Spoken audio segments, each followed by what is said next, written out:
Welcome back to the Wagon Wheel podcast, everybody. It's Scotty and Steve once again via Zoom, Heyo, coming, via Zoom, staying safe, social distancing. social distancing. We're still out in Arizona. I'm on the patio right now in a t-shirt, and I don't hate it. So gotta Living the good life. yeah, it's funny. We've done a pretty good job, but there's a certain level of almost, I don't want to say guilt, but it's kind of guilt. Like, we're in a pretty tough situation as a world right now. Um, but uh, but I think for a lot of people, obviously it's very tough, and we're trying to help out any way we can. Shout out to all the workers on the front lines and our For healthcare sure. workers.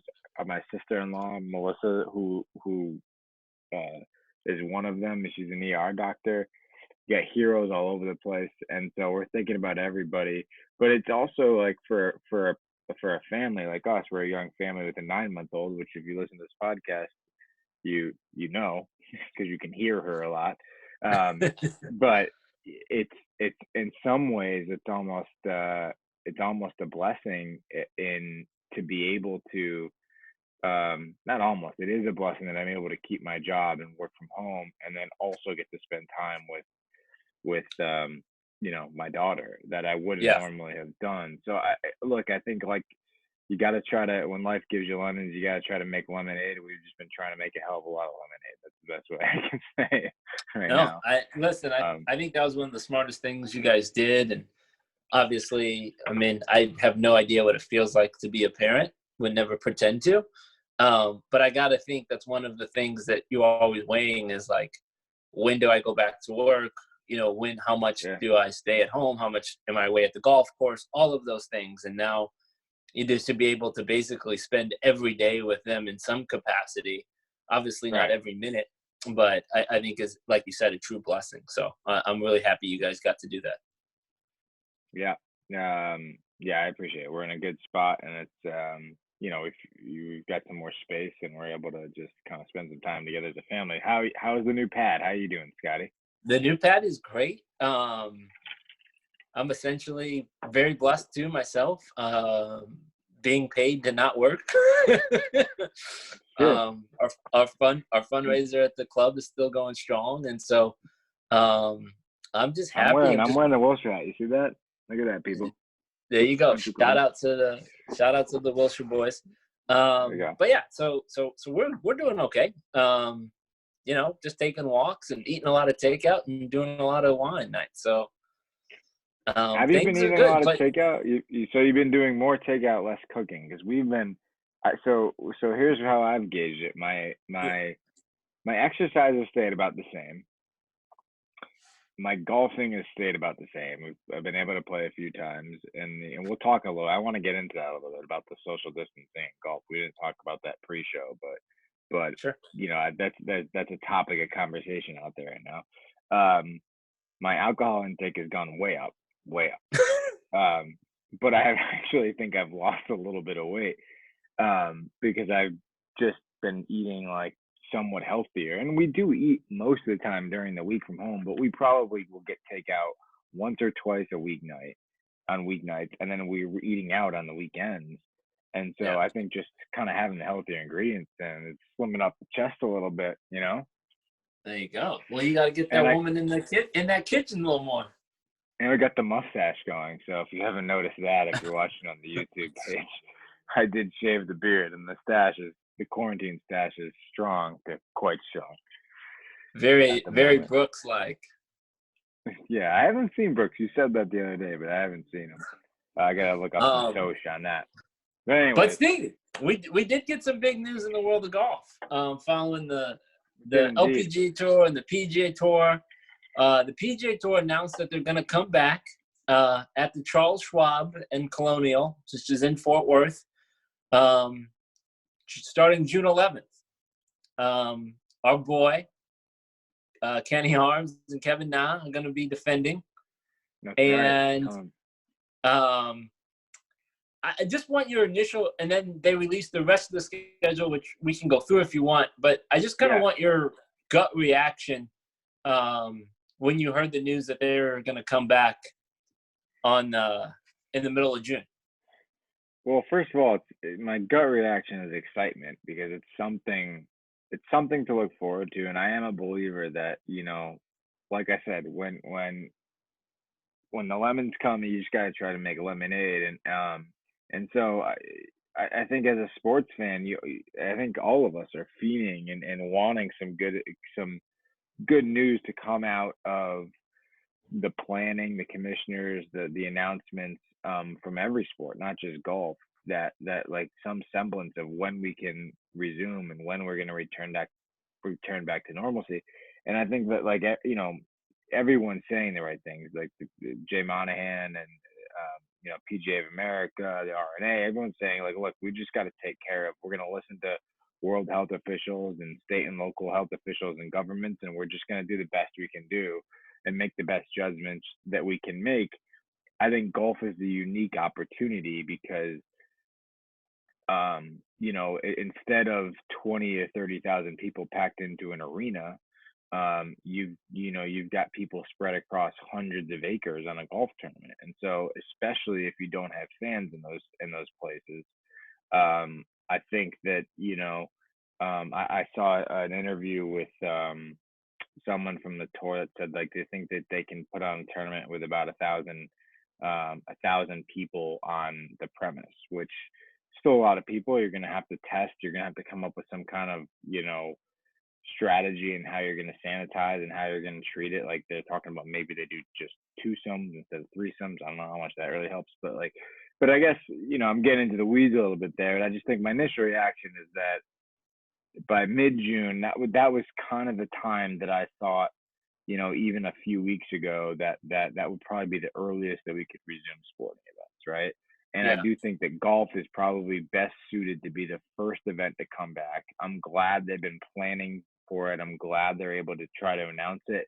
But I think everyone kind of is waiting with a little bit of bated breath here to kind of think, well, hopefully this happens. But obviously we're just getting new data and information every day, so we'll see. But it's something to look forward to. That's kind of my initial thought. What about you? Yeah, no, I'm extremely excited. I'm dying for some live sports. Oh, can't wait. I think, yeah, I do have questions though. They released the schedule and didn't really give a lot of details about how they presume to accomplish it, as far as testing, as far as broadcast, as Yeah. far as what does no fans mean? Like, is there a Wednesday program? Is family members allowed? All of those. I mean, how many people are out on the range? How many? All of those things. I think they haven't really Figure it out. Yeah. developed a plan for, and so it's hard to be super excited without hearing all of those things. However, I'm super excited that we're going to get some golf. And I had a couple conversations, and it was off the record, so I won't name their names, but people that are on or work on the tour this week, and they seem like everyone's pretty gung-ho and going to try to make this work no matter what. So Yeah, I mean, I guess that's positive news, right? To be talking to people, in and around the tour, saying like, "Hey, we're pretty much ready to go." Yeah, I guess the one thing I'll say that somewhat solace under that is it's not like they're trying to play in 2 weeks, right? They're trying to play in the middle of June, which is still, over a month away. So those types of yes, details, like how, 7 weeks, 7 weeks. yeah, yeah, it's almost 2 months away. So we still got some time to Right. be social distancing, and hopefully things are really trending in the right direction at that time, and we can really get back to it. I think the bigger question will be like when, it's just to answer your question. I think that not your question, but I know that there's everyone has those kinds of questions, right? Like, Right. so, but I think the tour is going to have to take that on I don't think they could provide all the answers right now on that. I think they're going to have to figure that out day by day, week by week, and I think they will. but it just remains to be seen. And the bigger question for me is when do fans come back, right? And Yeah. So um, just so the listeners know here, they announced the first 4 weeks right. with no fans. So yeah, right, correct. Good point, Scotty. So the first 4 weeks with no fans. So, and this is from our last podcast. They had still had a couple May events on the calendar. They've Right. since either canceled or moved those events. So it starts, as you said off the top, Scotty, with the Charles Schwab on June 11th through the 14th in Colonial, like you said, our boy Kevin and Kenny defending. They canceled the Canadian Open, Yep. which was supposed to be that week. We got Harbour Town in a kind of an interesting spot in June, which I like um, because it's sort of a course that not it gets overlooked a little bit. I mean, it's just a great part of the country to be golfing in, and it's always right after the Masters, so no one gives a Right. shit It's about always it. the week after. Um, Yeah. yeah, and it's from everything I've heard. I've never been down there, but it looks like a great track, and I'm reading off the schedule right now. We got Steve's hometown of Hartford, Connecticut. The The Travelers. Travelers Yep. actually stays on its original date, one of the few. Here's one I'm particularly interested in. It's the Rocket Mortgage Classic, July 4th weekend. Detroit, as we know, has been like one of the hardest hit spots, huge like hot spot there. So I'll be interested to see whether that actually stays on. Yeah. If I was a betting man, I would say that one has maybe the one of the more likely candidates to be shifted around, I guess. Particularly because it's not exactly a prestigious event. I don't know. I mean, Yeah. Right. No. not No. You're right. I'm not Yeah. here to crap on Detroit Golf Club or the Rocket Mortgage Classic, but I think like to me like it would have been probably more interesting. And I'm just gonna throw this out there at that time. Why not try to redo the players? Like, why not try to just like get the players stood back up? I know it's July and it's Florida, but um, I mean, Detroit's just not a spot that's looking very good right now. So I would have just thought that maybe I think it seems like what they basically try to do, Scotty, as we lose your video there for a second, is what they try to do is like they cancel the events that should have been canceled because they weren't there, and they're trying not to play favoritism in terms of sponsorships and everything like that, and they're trying to let the other events just resume as scheduled. It's probably logistically easier to do that and everything else. But we don't have to go through. We won't go through the whole schedule right now. You can find that Sure. easily on PGAtour.com. Scotty, I know one of the things we were talking about is, if all goes to plan, I mean, this is going to be a jam-packed end of the summer and early fall. Football starts on time and baseball's still going. I mean, and who knows what's happening with NHL and NBA, depending on when Right. they start. There's talk, and I know this firsthand. There's talk that I've had at my regular day job with leagues that they're telling players basically like treat this like your off season. Like we might not have an off season. They might be playing like the NHL and NBA finals sometime in like September and October and restarting the season 3 weeks later. Like this, so this is insane. Like this is just going to be mayhem and Yeah. potentially in a good way Right. in the fall. But I don't know your thoughts on kind of the schedule as a whole, especially as it relates into the back half of FedEx Cup playoffs and into the proposed majors and everything. Yeah. I think it's super interesting, and I agree with you. It seems like what they did is the tournaments that they know they had to cancel or postpone, they look for places that they could basically plug them in. And if you look at this schedule, I think the real winners are the tournaments, the 3M Classic, the WGC and Memphis, those places that don't necessarily get the biggest bub, the Sanderson's Farms, those places that don't necessarily get the biggest publicity, now become pretty mainstays. Mentioned the Travelers, RBC. I think a lot of guys are going to want to play early. a lot of guys need to play early because of the FedEx Cup points, and therefore I think you're going to see a lot of guys, and I'm talking top 10 guys who don't traditionally play in those venues, play in either one or two of them. It's 100%. I mean, I think all those. I think RBC, the Travelers, Rocket Mortgage, John Deere Classic. Like you're gonna have a ton of the top 20 players in the world playing at all of those tournaments, which is gonna be super exciting. I think more people. The Memphis WGC was one that that I always said I didn't. I mean, there's a couple tournaments I don't like their spots on the schedule, and I get it. It's just hard to get them all perfect spots. But like that was a WGC tournament, and that's recently was moved around.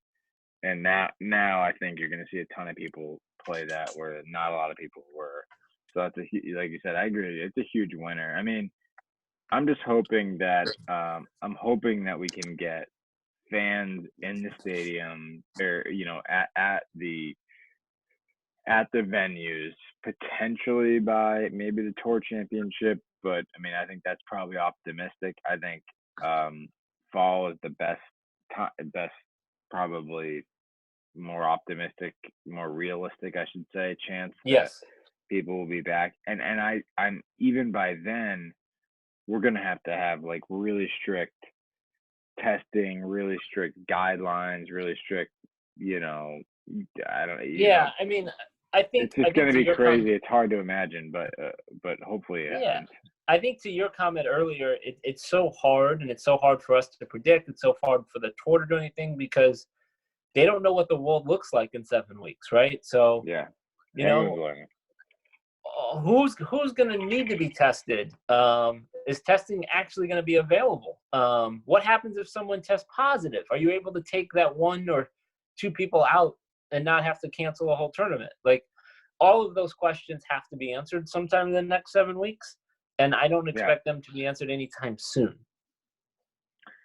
Yeah, it's just going to be exceptionally difficult to navigate all that, and it'll be interesting to see how they do it. You know what I mean? Like, then, like what if someone do they test people every day? If someone tests positive on a Saturday, like what do you do with the rest of the tournament? Like they could have been exposed to like 30, 40, 50, 100 other people that are at the event.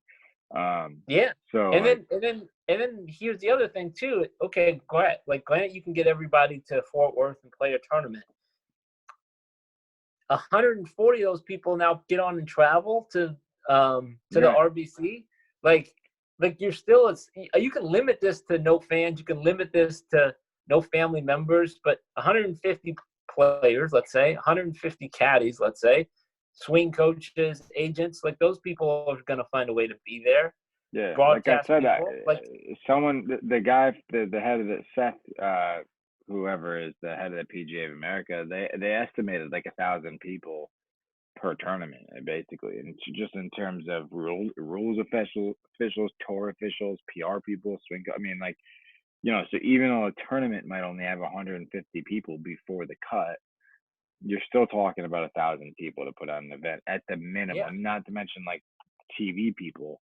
And then I think Scotty, I think that they would have to look into just chartering from site to site, like as many people as they can, maybe even everybody. I'm talking like 2 or 3 747s that basically take all the people that are playing PGA Tour events that are basically quarantined off. You know what I mean? And then and then like these are independent contractors. They're not even like employees of a team, which is different than other sports. So like if one guy wants to stay in an Airbnb and the other guy wants to stay in a hotel, what do you do? Those are all those. I mean, these are the things that are the logistical nightmares.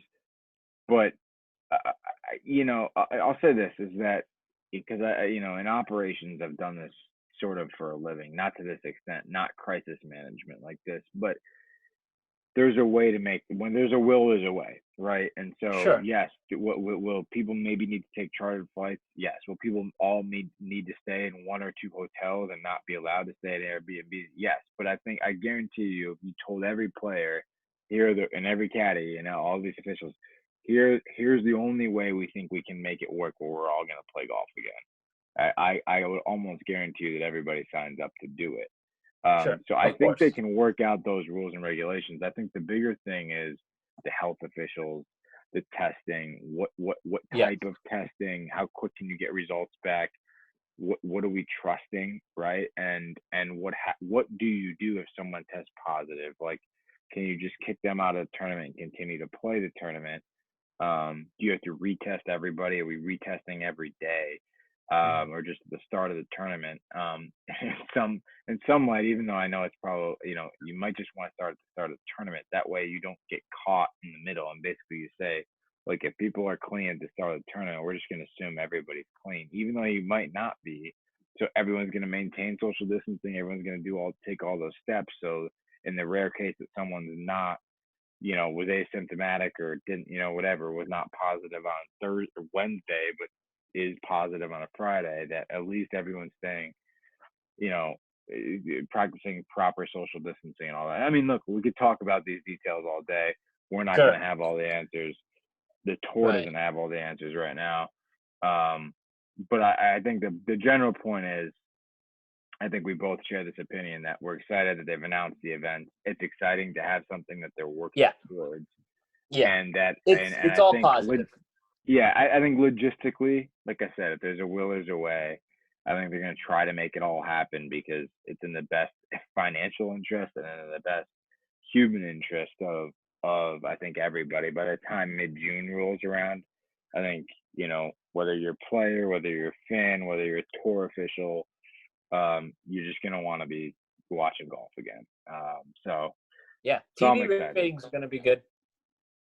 So we talked a little bit about this already, but what are your feelings? So the Ryder Cup, it's Yeah, happening late September. There's yep. I would say at best a 50-50 chance by then that we have fans, right? Um, what are your thoughts in terms of the Ryder Cup happening, Whistling Straits, one of the more like raucous events, just the event that where the atmosphere, in my opinion, is almost as equal to like the actual golf which happened. The atmosphere is just as fascinating and entertaining as the actual golf. How do you feel about the Ryder Cup being played potentially without fans, especially on U.S. soil? Like if we're in Europe, I'd say no, like fine, no fan. Yeah, we got to play it. No fan. There definitely should not have any fans at this thing. But we're in the U.S. Um, now, and we're gonna lose all the home home court advantage, home course advantage. What are your thoughts? yeah. So it absolutely sucks. And the idea of having this Ryder Cup at Whistling Straits, a place I know that you love, with no fans, is terrible. Like my favorite thing about the Ryder Cup is like when Bubba goes to the first tee and makes everyone yell while he hits his driver. Oh yeah, Um, I say all that to say this though: if it means that we play or don't play a Ryder Cup, then I can be just as happy with no fans watching it on TV, which I personally am going to watch anyways, um, you're right. because it just makes golf so much more available. It makes that fall sports, as we talked about, so much more interesting. And again, from a financial and a broadcast perspective, like golf, I don't believe, and all I know is a couple of tournaments that places that I've worked at, golf doesn't make a lot of money at the gate to begin with. Ryder Cup might be different, but I know like regular tour events, they don't make a lot of money from you paying $20 to get in. I mean, it's not that hard to get a free ticket to a golf tournament. We all have done it. We all know how Yeah, easy that is, right? And that's so a I good would point. imagine most of this revenue is going to come from a television perspective, anyways. And so I would say, personally, as much as it will suck, if it means not having the Ryder Cup, then let's have the Ryder Cup and let's just make sure our TV broadcast is out of this world. Yeah, so you made a good point, like right there at the end that I hadn't really considered before about it. Um, which is what, like, you could do some different things with the TV broadcast in terms of miking players and caddies, and maybe catching some audio that you just normally wouldn't, which a lot of people are striving for, which a lot of people, including myself, who work in broadcast, would say like we need to think differently, to attract more fans, and I think more player caddy audio, I think the more you can get access to players and what they're thinking, what they're feeling, what they're Sure. saying during the game. But I think all that said, me personally, um, I just I think there's so much of an aspect of the Ryder Cup that is the camaraderie, the patriotism, the tribalism of what is it really all means. It's country versus country, and the when it's you wait every 4 years to have this in your country to get that advantage, right? I mean, so this only happens every 2 years, as we all Right. know, and it only happens in your country once every 4 years. And I think to take away that all of that tribalism and that home course advantage, and all of that really represents the Ryder Cup. I'd rather say let's just delay it a year instead of 2 years, not skipping the whole thing. Same location, same time of year. We're just missing a year here, kind of like the Open Championship is, and let's just do it next fall when we have fans and we can do the Ryder Cup the right way. I mean, I know that doesn't fulfill sponsorship dollars in this calendar year, but I would be more of a fan of saying, we're gonna have so much stuff, so much good golf. We get the Masters in November. We got dude, the U.S. Open is gonna be, what is it, the week before the Ryder Cup? I mean, it's the week before the Ryder Cup. I mean, the U.S. Right. Open's in Wingfoot in New York the week How before the great Ryder is Cup. that? It's great. It's great, but I think I would, given what we've got going on in the fall right now, and given the whole situation, I would rather just say, give me the Ryder Cup. I'm gonna have content overload as it is. I'm gonna hopefully love it, and I hope that the Ryder Cup still happens with fans. But I would rather say, especially as a U.S. fan of the Ryder Cup, give me the Ryder Cup in 2021 with fans, same location, same time of year. I'd rather do it that way. But that's just my opinion. Yeah. Okay. But I I'm think we not both going. make valid. Yeah, I'm not going no matter what. So like, I'm just going to be a TV product for me no matter what. But I Yeah, but the understand what you're TV saying. product will be better with fans, even though you're not. Agreed. I Agreed. yeah. Agreed. And there is, I would say, outside of the Masters, there is a certain element of both the President's Cup and the Ryder Cup that really speak to fans, unlike any other tournament, maybe outside of the Waste Management. That's really the only other tournament where Yeah, fans are part of it. yeah. I'm torn about this saying this thought because I love I mean, I think every golf event has its own special thing to me. It's very hard for me to Sure. choose any major, and I mean this with all due respect to the PGA Championship, but like there's so many different things I love about the Masters. There's so many different things I love about the U.S. Open, and like the tough test of golf that's supposed to be, and there's so many things I love about the Open Championship in Europe and the link style of golf and how different it is, it, but like the Ryder Cup also might be my favorite event of the year because of how of a year when it happens, because it doesn't happen every year, because of how different it is and how exciting the whole thing is. So I hate the fact that we would be compromising any level of what a normal Ryder Cup should be. Um, and I get there's extenuating circumstances right now, but I think given the fact that fall schedule is going to be so packed with major championships and football and potentially four sports going on at the same time, it's like let's just wait a year and give ourselves the Ryder Cup we all love and deserve. Anyways, all right, enough on the Ryder Cup. I think they might. Um, I think they might do that, actually. We'll see. I haven't heard that, by the way. I haven't even heard it suggested, but I think um, just what I would do if we couldn't have fans and it was by a certain date, where like you think of that the cutoff, right? Like if we don't know, if we're not confident on August 1st that we can have fans, or August 10th that we can't have fans there, we just got to make a decision and either cut it off or make the decision that we're going to have it without fans, and we'll see. We will. We'll see. Um, Anyway, so a lot of schedule talk. There's still, like you said, there's a lot of questions. We didn't even get into the fact, Scotty. I don't want to spend too much more time on this, but wouldn't even get into the fact that like the U.S. Open and the Masters are technically on the 2020 to 2021 PGA Tour schedule. So like there's a bunch of FedEx points that are still um that are still being like rewarded for those. And so like Yeah, and just in the history books too, it's almost like what happens if you win the Masters in November and then you also win the Masters in April, like which Masters did you win? Did you miss? I guess you won the 2020 Masters because yeah. Well, it'll be the the 20. 2020 Masters. Yeah, Yeah, but you're already in a different golf season, so there's a whole thing that really hasn't been explained about how the points are going to work. right. So just interesting stuff to think about. But like I said, there's just so many logistical little things that they're going to have to consider. It's just going to be weird. Um, so anyways, what else we got, Scotty? Well, I think it's just interesting.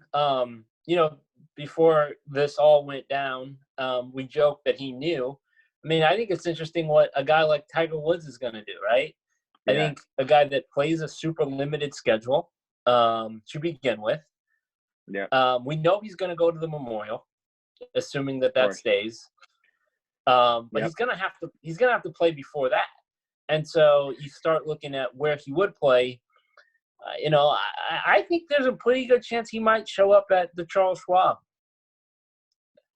I think as long as he's feeling good, like why not? I mean, because he's not going to RBC, and I don't think he's going to go to Travelers. yeah, I think he could play one of those. You know what I mean? Because like the ones after those are Rocket Mortgage in Detroit or the John Deere Classic, and He's not going to those. right, and I don't see him playing one of the first five tournaments, and when like there's just not that many tournaments to be able to play. So John Deere is before the Memorial, so he's not going to play the John Deere, Right. which makes me think he may play. If we're working backwards, and we know he's going to play Memorial, if we're working backwards, I think he may play in Detroit or Hartford. I think one of those two. He's not. He Um, won't play them both. he won't play in both, and then he probably, like you said, he probably won't play in the Charles Schwab or the RBC. So I think he would probably choose like, do you want to play in Fort Worth or do you want to play in Hilton Head? You know what I mean? I don't know. I mean, Yeah. maybe Yeah. he'll probably take a look at which golf course like suits him the best, and he'll probably look at everything from the type of grass to the grain and the greens. I mean, he might even have You're people. saying He might be going there right now, hitting putts and seeing like what tournaments he really wants to play in as we go yeah. through this new schedule. Yeah. But it's just interesting to think about. He's going to play, and for all of our listeners, I think it's fair to say he's going to play at least one tournament that is normally not on his schedule. And so, again, when we talk about television ratings and how this tour comes back, that's, I think, something that's extremely interesting as this tour restarts. Okay, I got bugs crawling over my screen, Scott. It's freaking me out. You okay, buddy? I'm okay. Yeah, I mean, so the first major is the PGA Championship, right? August 6th through the 9th. So supposedly that might get moved too, because California's still in lockdown. Yeah, I mean, the governor and the mayor, especially the mayor of Los Angeles, is they made some pretty crazy comments. So I mean, we'll see whether that happens. I mean, California though, in lockdown. You're in California. I'm not in there anymore. Per Yep. capita is like one of the lowest rates of coronavirus, maybe the lowest rate out of any of the 50 states, meaning like per million people, like they have the least amount of cases per million people. But look, it's still a big state, and it just takes one hot spot and one mistake and all that kind of crap for people to, for the whole occasion to be ruined. So I think that's something a lot of people have been talking about. Is like, is San Francisco really a place that we can hold a golf tournament? A lot of people are saying the same thing about the U.S. Open. It's like, can you really have the U.S. Open at Winged Foot if New York's numbers are still like looking like relatively high? I do think that, and I hope that they are looking at separate venues for those things, because especially if you think it's possible you're not going to have fans. I mean, you could roll a production truck and cable out like any golf course ever. You know what I mean? I Right. was thinking one of the thoughts I had personally is like everybody talks about how Marion and Philly is such a logistical nightmare. There's like no parking. The place is not. It's like just a small club. There's nowhere to stay. Like it's like it's just a logistical nightmare. Like people have to park in like downtown Philadelphia and like just get shuttled for an hour to the golf course. So it's I mean this is a perfect time to have a U.S. Open at Marriott. Like, let's No, just I love go it. in here with no fans Yeah. and we'll go to or even move a PGA Championship to a U.S. Open or whatever you got to do. I mean, like I think they should be looking at other venues that would be really cool. Another fun fact that someone told me because not tooting the horn here or guy or putting the knife in the wound, but I have had the chance to play Oakmont a couple of times, as you know, and that is a golf course that um, Shameless plug. apparently, yes, shameless plug. Uh, they apparently only need a month to get the golf course into a month with fans. Like they have vendors and everyone lined up where they think that if they get a 1 month notice, they can set up for like a typical U.S. Open at Oakmont.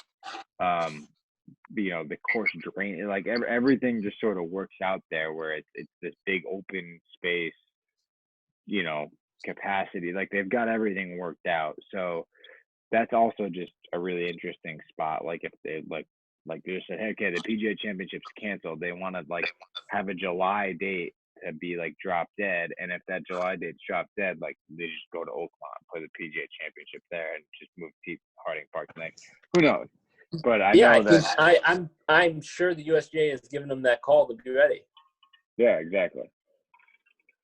Um, Anyways, so that's all good. So we'll see where Tiger plays. I mean, he's definitely, like you said, I think he plays in at least 2 tournaments that he normally doesn't play in. right. But then, you know, you're gonna go right into PGA Championship into FedEx Cup, so he's gonna be playing like 4 out of those 5 weeks, and he's just got to make sure his body's ready for that. So we'll see what happens.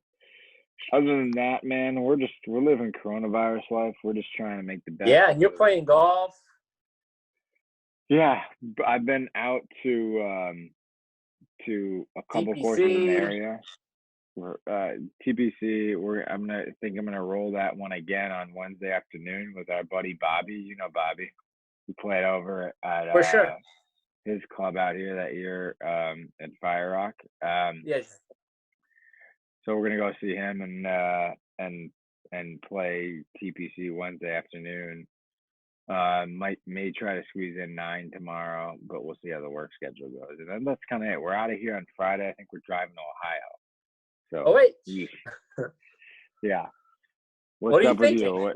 What are you going to Ohio for? Well, at some point we got to cut off I mean, we've been getting a great deal on this place because nobody's Airbnb any places. Shout out to Platinum Experience Rentals, by the way. They've been working with us on the price. They've been great. Leslie and Dora, the owners, have been awesome. We'll tag them. But yeah, we're in a great spot. I mean, I can't, like I said, it's great, but we've been here it'll be over a month when we leave on Friday, and we were planning on being here for like 4 or 5 days till we figure out the next move. We just love it so much. We're like, you know what? I think at the end of the day, again, God blessed to be this lucky, but at the end of the day, we're kind of just like, look, we got some money saved up. Like at the end of the day, we're gonna look back and say, like, this is probably money well spent because, again, I mean, it's just to see your daughter kind of have a blast and like, she's basically trying to walk. Like Yeah. she's crawling around all over the place. We got a little kiddie pool for her. We got at Costco. She's like playing out here.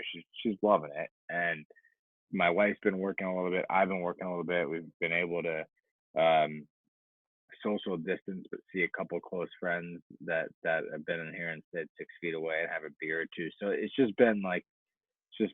the golf. We've been able to golf. The weather's been great. So it's just been a thing that we've been able to. It's money well spent. But at some point, to your point, why go to Ohio? It's like at some point it's also good to see family too. And I know M's parents would love to see the little one, and Sure. weather's warming up back there, and we got to cut off the double rent or double mortgage at this point, and head back east. Yeah, I love it. Awesome. And then what Yeah. what are you up to? You could chill for a little while, 'cause we know like the LPGA starts back up around the same time. Yeah. So we're the week after. We're the week after the Charles Schwab, in Arkansas. Yeah, I talk to Jen at least once a week, and there'll be no fans at that event as well. yeah. But yeah, we're good to go. Now, have you guys talked at all about so where's Jen? Jen she's an SC girl, right? She's So in North Carolina. LA? She's in North Carolina. Okay. That's where she's from. That's where the family's home from. She had an apartment at SC, but when they canceled the rest of the school year, she got out of that. So. Gotcha. And so, oh yeah, you were saying that's right. You said she got out to Pinehurst and stuff. So are you guys talking about like you guys need to like meet up, discuss strategy or anything like that, or whatever? Or what's going on? No. I mean, it's surprisingly like it just at that level, it just kind of really doesn't work like that. And you do all of that work Monday, Tuesday, Wednesday. Yeah, if that makes any sense, right? And so, yeah, that's really all I know. Just wait a minute. Are you doing any exercising? Are you walking with a I am weights walking on your shoulders? No, like doing some deadlifts? Just with a cold light blue Bud Light can and do it for my walk is about the extent of my exercise. So I'm happy with that. I haven't got a haircut and like everything's good. Ventura County, which is the county right next to LA County out here, right. They're opening the golf courses. So they opened today. Like Rustic Canyon, some of the better golf courses in the area are out there. So I'm gonna try to play on Wednesday. You're gonna get out and play some G. What about any notice from the clubs, from Wilshire, from any other like LA clubs? I know you're close with a lot. No, LA is still shut down. Yeah. He ain't going nowhere. So you think all the clubs and all the major country clubs in LA, Riv, LA, Wilshire, LA, you think all of them are gonna stay shut down for a little while? Yeah, I'm not expecting to work until June. Yeah. Wow. That's crazy. And they've been doing it here, although there have not been caddies out. So are those shut down to caddies, or they shut down completely? So I mean, I know Bandon Dunes shut down. I know Vegas and Southern Highlands shut down. Most of the places in Florida have shut down. I think there's still one or two that are open. Yeah. The club that you're a member of, Braemar, is open, but I believe only open for members and to carry their own bag. Yeah, I think they stopped doing golf carts. Like I got there, I think one of the last rounds in, I was in a Directors Cup match, and that was right when they started like turning the cups upside down or putting foam in the cups or so PVC. So I'm just hanging and trying to get my fitness right, and I'm a little reluctant to book anything in Arkansas because again I don't know what the plan is and I don't know how they're going to do it. Are we gonna be able to stay on our own, or are we gonna have to stay at I've no one knows any of those deals, so I'm not doing anything yet.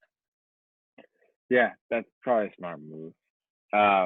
I do feel like I'll say this is that I know you'll get out Wednesday. We'll talk and we'll get your thoughts next week. But like golf is there's some debate about this, I think, around the golf community and around the regular just citizens. Is like should people really be golfing during this pandemic, and what and if so, like are we taking enough precautions? We talked about it last time. There's no rigs in the golf course. I think there's a safe way to do it. Right. I agree. it's kept my sanity a little bit. And I think yeah, there's total. I mean, like I've walked the TPC course. I've taken a cart once when Emily's come, but like we grab a bottle of Clorox and basically just like disinfect the entire cart. So like I think if people are being, it's sort of like a little bit of a window into I think what life's going to be like until there's a vaccine, right? Is that doesn't matter whether it's Mhm. a golf cart, a car, whether you're going to the grocery store, whether you're going to some form of like non-essential business that starts to open up, like a sporting goods store or a, you know, I don't know, any type of other like small business, is that like everybody's gonna have to think about what they touch, what they do, how they disinfect, what like their doors and use hand sanitizer. I mean, it's just like all those things. But I think if we're smart as a community, golfing is completely safe. I think I would encourage all of our listeners to go out and if a golf course is open, carry your bag, go out there, take that opportunity to carry your bag and actually appreciate the golf course. Because I can tell you this, like when I walk, whether I'm walking with you at Wilshire, Scotty, or whether I'm walking, um, at TPC, and whether I'm walking any other Braemar, like I think you start to take a little bit more appreciation for the undulation of the course and the architecture of the Yeah. course. So like to me personally, I like walking at least once in a while. It's sort of a refreshing memory or refreshing kind of opportunity. So I mean, um, yeah, I think if I love walking, and there's days I love a cart, right? If I'm gonna be boozing hard all day, yeah, and cranking up the tunes and just playing a leisure round, then probably cart, right? But if yeah, I'm in and out and just trying to worry about me and not have a full day of rage cage, then I'm fine walking. yeah. That's all. It's like I think the point is that if you're taking the proper precautions and your course is taking the proper precautions, then it's safe to do. Like nobody should be raking bunkers. You just play preferred Right. lies. You should have some type of device in the cup that's gonna allow you to Right. take your ball out that way. Nobody should be taking pins out. Nobody should be like replacing divots. They can do that afterwards. So there's just these. This is a new world we're living in, and I think if you take the right precautions, it's just good to be out there. So I think that's all I got. Scott, anything else? No, everything is good. I think it's, thank you guys. I know you guys are locked inside and continuing to listen to the content we put out there. So thank you. Yeah. Um, try to give you guys content as Or much as we or possibly. watch now, right? Or watch. We Yeah, got yeah, we're we on got YouTube. So check out the Waggle and Whiff YouTube page, and you can see yeah. Steve's beautiful face and new You can just mustache. type in you can just type in Waggle and Whiff, either and sign or the regular and on YouTube, and you'll find our page. It's not hard to find. So I was a little reluctant to like plug where we were on YouTube last time. It's Let's do it. very easy to find. So just go do that, Perfect. and what we'll do, Scott, is we'll start posting some more content up there. I'll try to take some more videos this week if I get out and play some golf. You should do the same if you get out Sounds good. in rustic or whatever, and we'll try to give you guys some other content. We know what we should do, Scotty. Is we should maybe pick a hole on each course. Like if you play on Wednesday and I play on Wednesday, let's try to we'll text. We'll try to pick a hole where I play against you. We'll figure Love out it. the handicaps or whatever like that, and then we'll do a Scotty versus Steve thing or something like that. I like that I, idea. I love it. I love it. I'm in. All right. All right, guys. Well, don't forget Waggle With on YouTube. That's new. Subscribe to the page when you get to it. Subscribe. And then we'll also, as you know, we're on the regular Twitter and Instagram handles at Waggle and Whip. So you guys stay safe, be well, try to find some joy in whatever way we can. We're on the other half of this. The curve's coming down. We're on the other We're half. getting So golf soon. we got golf schedules out. So there's optimism in the world. Be good, be safe. Hopefully we'll see you next week. Trying to do this every week, but we got to make sure there's some relevant content. We got to make sure our schedules all work out. But who knows? Maybe we'll even be able to do it more than once a week when I get to Ohio and I'm stuck inside in 50-degree weather. So All right, I'm in. I don't mean that in a bad way. I love my family in Ohio, so I'm excited to get there as well. So, all right, take it easy, Scotty. You enjoy the rest of that whiskey. Have a good I night. will. I'm going to bed. Take All care. right, buddy. Wagon whiff. All right. Bye. Talk to you guys next week. Bye.